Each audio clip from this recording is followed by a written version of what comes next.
E aí, Theo, me conta de quem que tu ganhou esses presentes? Como é que é o nome desses carrinhos? É Multitoque. Como? Não entendi. É Multitoque, ué. Ah, e tu gostou deles? Gostei, ué. E que cores eles são? Conhece essas cores? Ah, tem cor de pum, tem cor de laranja, Perfeito. de vermelho, E o primeiro, que cor é? Esse aí. cor de pum. Cor verde, cor das árvores.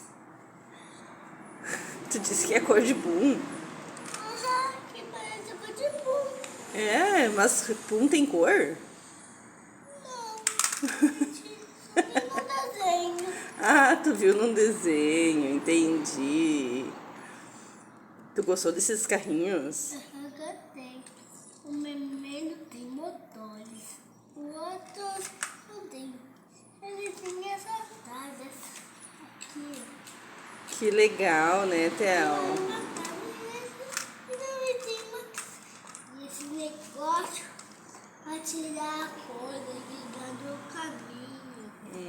E essa pode te proteger, né? Como é que se diz quando a gente ganha um presente, filho? Obrigado. Manda um beijo, então. Uma. Um beijo.